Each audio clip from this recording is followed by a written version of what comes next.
தந்தி தொலைக்காட்சி நேயர்களுக்கு வணக்கம். நல்லதை சொல்வோம், நல்லதை செய்வோம், நல்லதே நடக்கும். ஒரு வாழ்க்கையில் நல்லது நடக்க வேண்டும் என்று சொன்னால் நல்லதை சொல்ல வேண்டும், நல்லதை செய்ய வேண்டும். அந்த அடிப்படையில் இன்றைக்கு 3/9/2015 வியாழக்கிழமை அசுவதி நட்சத்திரம் காலை 8:50 வரை, பிறகு பரணி நட்சத்திரம். இன்றைக்கு நாட்காட்டியிலே பார்த்தால் 2ஆம் உலகப் போர் துவங்கிய தினம் என்று போட்டிருப்பார்கள். பொதுவாகவே உலக யுத்தமாக இருந்தாலும் சரி, எந்த இடத்தில் யுத்தம் வந்தாலும் சரி, அன்றைக்கு கிரகநிலைகளை பார்த்தால் அதில் 2 பகைக்கிரகங்கள் ஒன்றோடு ஒன்று கூடியிருக்கும். இந்த தினத்தந்தியில் வெள்ளிக்கிழமை தோறும் நல்ல காலம் வந்தாச்சுன்னு ஒரு பகுதி வருது, வெள்ளி மலரில் வரும். அதுக்கு நிறைய கேள்விகள் ஆயிரக்கணக்கிலே வருகின்றன. அதிலே ஒரு சில கேள்விகளுக்கு 6-7 கேள்விகளுக்கு வாரந்தோறும் நான் பதில் கொடுப்பது வழக்கம். அதிலே பதில் கொடுக்கின்ற பொழுது, வருகிற கேள்விகளை படிக்கின்ற பொழுது பல பேர் எனக்கு எழுதுவார்கள், எங்கள் குடும்பத்திலே மிகப்பெரிய போராட்டமாக இருக்கிறது, நிம்மதி என்பதே இல்லை, நிம்மதி தருகிற சன்னதி எது என்று சொல்லுங்கள், உங்களுடைய ராசி பலன்படி நாங்கள் நடந்து வருகிறோம் என்றெல்லாம் எழுதியிருப்பார்கள். சிலர் சொல்வார்கள், எங்கள் சகோதரத்தோடு போராட்டம் இருக்கிறது என்று சொல்வார்கள்.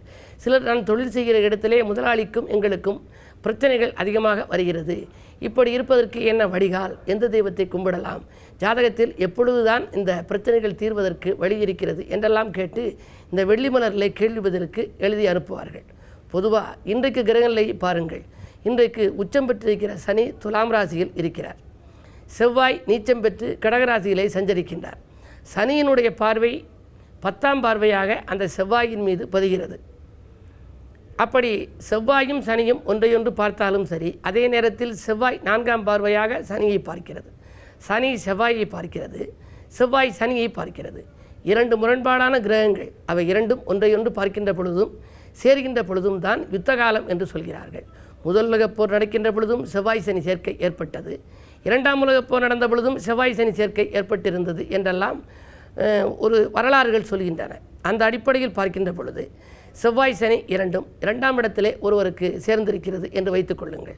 உங்களுடைய சுய ஜாதகத்தை நீங்கள் புரட்டி பாருங்கள். 2ஆம் இடம் எனப்படுகிற குடும்பஸ்தானத்திலே இப்படி சேரக்கூடாத கிரகம் சேர்ந்திருந்தால் குடும்பத்திலே போராட்டம், தந்தைக்கும் மகனுக்கும் பிரச்சனை, தாய்க்கும் மகளுக்கும் பிரச்சனை, அண்ணனுக்கும் தம்பிக்கும் பிரச்சனை, இப்படி குடும்பமே குழப்பத்தில் ஆழ்ந்திருக்கும். அதே நேரத்தில் 3ஆம் இடத்திலே சேர்ந்திருந்தால் சகோதரர்களோடு பிரச்சனை, உடன்பிறப்புகள் ஒன்றையொன்று மோதிக்கொள்கின்ற ஒரு சூழ்நிலை, சொத்து பிரச்சனையாகவும் வரலாம், அல்லது தொழிலிலே கூட்டு சேர்ந்து விட்டு நல்ல லாபம் கிடைக்கின்ற பொழுது அவர்கள் பிரிந்து செல்ல நினைக்கலாம். இப்படி ஒரு பிரச்சனைகளை உருவாக்கும். 4ஆம் இடத்திலே இப்படி ஒரு கிரகம் சேர்ந்திருக்குமே, ஆனால் தாயோடு போராட்டமாக இருக்கும். 5ஆம் இடத்திலே கிரகங்கள் சேர்ந்திருந்தால் பிள்ளையோடு போராட்டம். சில பேர் அந்த பிள்ளையை கண்ணும் கருத்துமாக வளர்த்து வருவார்கள். ஒன்றே ஒன்று கண்ணே கண்ணு கருவேப்பிலை கொத்து போல வளர்த்து வந்தோம், இப்படி அவரே கல்யாண சமயத்திலே தாரத்தை தேர்ந்தெடுத்து கொண்டு விட்டார், எங்களுக்கு உடன்பாடு இல்லை, இப்படி பிரச்சனை இருக்கிறதே என்று சில பெற்றோர்கள் என்னிடம் சொல்வார்கள். இப்படியெல்லாம் கவலைப்பட காரணம் அந்த பிள்ளைகள் ஸ்தானம் என்று சொல்லக்கூடிய 5ஆம் இடத்திலே முரண்பாடான கிரகங்களின் சேர்க்கை. 6லே இருந்தால் எதிரிகளுடைய தொல்லை, 7லே இருந்தால் களத்திரத்தோடு போராட்டம், விடிந்தால் மனைவியோடு போராட்டம், மனைவிக்கோ கணவனோடு போராட்டமாக இருக்கிறது, நாங்கள் எப்பொழுதுதான் நிம்மதியாக இருப்போம் என்பார்கள். 8லே இருந்தால் ஆயுளோடு போராட்டம், உடல் ஆரோக்கியத்தோடு போராட்டமாக இருக்கும். 9லே இருந்தால் தந்தையோடு போராட்டம், 10லே இருந்தால் தொழில் நிலையத்திலே போராட்டம். ஒரு 4 மாதத்துக்கு ஒரு இடத்திலே ஒரு தொழிலே இருப்பார், 3 மாதம் 5 மாதம் என்று இருந்து ஒரு வருடத்திலே 10 இடத்திலே ஒருவர் தொழிலே இருக்கிறார். இதற்கு என்ன பலன் என்றெல்லாம் கேட்டிருந்தார்கள். 11லே லாபஸ்தானத்தில் இருந்தால் லாபம் வருவதிலே பிரச்சனை, வருகின்ற பொழுதே பங்கு பிரித்துக் கொள்கின்ற பொழுதே பிரச்சனைகள் உருவாகும். இப்படியெல்லாம் வருகின்ற நேரத்தில் செவ்வாயும் சனியும் சேரக்கூடாது என்கிறார்கள். குருவும் சுக்கிரனும் இணைந்திருந்தால், அசுரகுருவும் தேவகுருவும் அந்தந்த இடங்களில் இணைந்திருந்தால் அதற்கு ஒரு போராட்டம், சூரியனோடு ராகு இருந்தால் போராட்டம். இந்த போராட்டங்கள் அகல தெய்வ வழிபாடுகள் கை கொடுக்கின்றன, அதைத்தான் நீங்கள் தெரிந்து கொள்ள வேண்டும். இன்றைக்கு வியாழக்கிழமை குரு வழிபாடு மேற்கொள்ள வேண்டும் என்று நான் எழுதுவதும் வழக்கம், சொல்வதும் வழக்கம். இப்படி குருவுக்குள்ள பீடமாக விளங்கும் திருச்செந்தூர் இருக்கிறதே, அந்த திருச்செந்தூரிலே முருகன் போராடி வெற்றி பெற்றான். எனவே போராட்டமான வாழ்க்கை பூந்தோட்டமாக மாற வேண்டும் என்றால் திருச்செந்தூருக்கு செல்ல வேண்டும் என்று நான் தினத்தந்தியிலே குறிப்பிடுவது வழக்கம். அதுபோன்ற போராட்டங்களாக இருப்பவர்களெல்லாம் செந்தூருக்கு செல்லலாம், சிக்கலுக்கு செல்லலாம். அது மட்டுமல்ல, உங்கள் ஜாதக ரீதியாக பார்த்து இந்த பிரச்சனைக்குரிய கிரகங்கள் செவ்வாய் சனி, வியாழன் சுக்கிரன், சூரியன் ராகு எங்கு இருக்கிறார்களோ அதற்குரிய ஸ்தலங்களை தேர்ந்தெடுத்து தாராபலம் பெற்ற நாளிலே வரம் தரும் நாள் பார்த்து நீங்கள் சென்றால் உங்கள் வாழ்க்கையில் போராட்டம் என்பதே இருக்காது, வாழ்க்கை பூந்தோட்டமாக மாறும் என்ற நல்ல கருத்தை தெரிவித்து இனி இந்திய ராசி பலன்களை இப்பொழுது உங்களுக்கு வழங்கப் போகின்றேன். மேசராசி நேயர்களே, சந்தித்தவர்களால் சந்தோஷம் கிடைக்கும் நாள். தடைகள் விலகி தனலாபம் உங்களுக்கு அதிகமாகவே கிடைக்கப் போகிறது. ராசிநாதனோடு சுக்கிரன் இருப்பதால் எதிர்பார்த்ததை காட்டிலும் நல்ல பலன்கள் வந்து சேரும். பயணத்தால் பலனுண்டு. உதிரி வருமானங்களும் வந்து சேரும். பிள்ளைகளாலும் நல்ல வாய்ப்புகள் உங்களுக்கு உருவாகப் போகின்றது. நினைத்த நேரத்தில் முடித்து காட்டுவீர்கள்.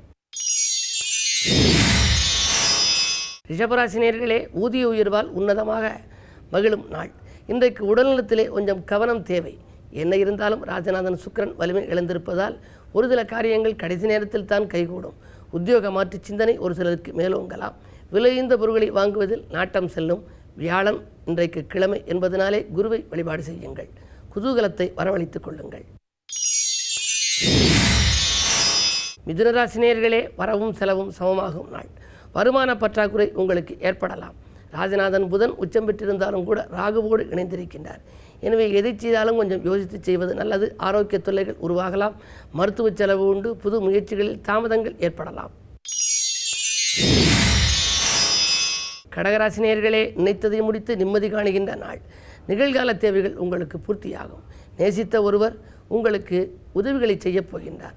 பெண்வெளி பிரச்சனைகள் அகலும். இடம்பூமி வாங்குவதில் இருந்த தடைகள் மாறும். மாற்று மருத்துவத்தால் உடல்நலத்தை நீங்கள் சீராக்கிக் கொள்வீர்கள். சிம்மராசினியர்களே, உங்களுக்கெல்லாம் பயணங்களால் பலன் கிடைக்கும் நாள். பாக பிரிவினைகள் சுமூகமாக முடியும். நேற்றைய பிரச்சனை இந்த நல்ல முடிவுக்கு வரலாம். அரசியல்வாதிகளால் ஆதாயம் உண்டு. பொதுநலத்தில் இருப்பவர்களுக்கு புதிய பொறுப்புகளும் பதவிகளும் கிடைக்கும். கன்னிராசினியர்களே, உங்களுக்கு சந்திராஷ்டமம். குறுக்கீடு சக்திகளால் நெருக்கடிகள் அதிகரிக்கும் நாள். கொடுக்கல் வாங்கல்களில் குழப்பங்கள் ஏற்படும். குடும்பத்தில் கூட மன அமைதி குறையலாம்.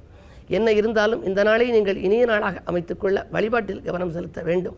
வியாழக்கிழமை என்பதால் விரதமிருந்து குரு பகவானை வழிபாடு செய்யுங்கள். தென்முக கடவுளை இன்முகத்தோடு வழிபாடு செய்தால் நன்மைகள் உங்களுக்கு வந்து சேரும். பண தேவைகள் கடைசி நேரத்தில் தான் பூர்த்தியாகும். துலாம் ராசினியர்களே, முன்னேற்றம் காண முன் யோசனையோடு செயல்பட வேண்டிய நாள்.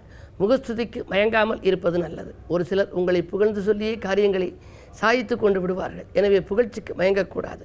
இடம்பூமி வாங்குவதில் நாட்டம் செல்லும். கடன் சுமை பாதிக்கு மேல் குறையலாம். விஐபிக்களின் ஒத்துழைப்போடு விரும்பிய காரியத்தை விரும்பியபடியே செய்து முடிப்பீர்கள். நாட்டுப்பற்று மிக்கவர்கள் உங்கள் வீட்டு தேவைகளை பூர்த்தி செய்வார்கள். சனி உச்சமாக இருக்கிறது.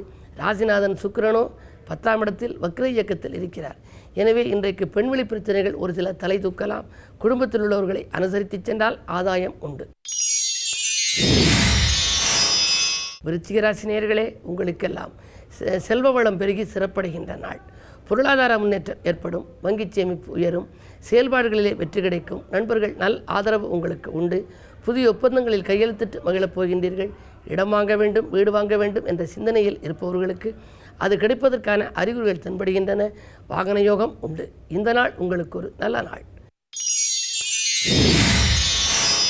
தனுசு ராசினியர்களே, உங்களுக்கெல்லாம் தாராளமாக செலவிட்டு மகிழும் நாள். இன்றைக்கு தங்கம் வெள்ளி வாங்குவதில் இருந்த தடைகள் அகலும். சூரிய பலம் உங்களுக்கு 9இலே இருப்பதால் தந்தை வழியில் ஒத்துழைப்பு கிடைக்கும். பூர்வீக சொத்து தகராறுகள் அகலும். அரசியல்வாதிகளின் ஆதரவும் உங்களுக்கு கிடைக்கப் போகின்றது. மகர ராசினியர்களே, சஞ்சலங்கள் அகல சாமி துணை தேவைப்படும் நாள். தகராறுகள் வராமல் பார்த்துக்கொள்வது நல்லது. அடுத்த வீட்டார் பக்கத்து வீட்டாரின் பிரச்சனைகள் உங்களுக்கு மேலோங்கலாம். நண்பர்களின் ஒத்துழைப்பு குறையாமல் இருக்க நீங்கள் விட்டு கொடுத்து செல்லுங்கள். கட்டிடப் பணியில் தொய்வு ஏற்படுகிறது என்ற கவலை மாறும். சுப விரயங்கள் அதிகரிக்கும். பிள்ளைகளை உங்கள் கண்காணிப்பில் வைத்துக் கொள்வதுதான் நல்லது. மாலை நேரத்தில் வரும் விரயத்தை தவிர்க்க முடியாததாகவே இருக்கும். கும்பராசினியர்களே, எண்ணங்கள் எளிதில் நிறைவேறும் நாள். எதிர்காலம் பற்றிய சிந்தனை மேலோங்கும். இடமாற்றம் செய்யலாமா, வீடு மாற்றம் செய்யலாமா என்று ஒரு சிலர் கவலைப்படுவர். அரசியல்வாதிகளால் உங்களுக்கு ஆதாயம் கிடைக்கலாம். 8இலே ராகு இருப்பதால் பண தேவைகள் கடைசி நேரத்தில் தான் பூர்த்தியாகும். வாங்கல் கொடுக்கல்களை ஒழுங்கு செய்து கொள்ள வள்ளல்களின் ஒத்துழைப்பு கிடைக்குமா என்பது சந்தேகம்தான். மீனராசினியர்களே, வேதனைகள் நீங்கி வெற்றி கிடைக்கும் நாள். சோதனைகள் அகலப்போகின்றது. வீடு விற்க வாங்க எடுத்த முயற்சிகளில் வெற்றி கிடைக்கும். பஞ்சாயத்துக்கள் நல்ல முடிவுக்கு வரும். தொலைபேசி வழி தகவல் உங்கள் தொழிலுக்கு உறுதுணையாக இருக்கும். காலை நேரத்திலேயே கலகலப்பான தகவல் வந்து சேரலாம். ராசிநாதன் குரு வலிமை இழந்திருந்தாலும் கூட 6இலே இருப்பதால் உத்தியோக சம்பந்தமாக எடுத்த முயற்சிகளில் அனுகூலம் கிடைக்கும். மேலும் விவரங்கள் அறிய தினத்தந்தி படியுங்கள்.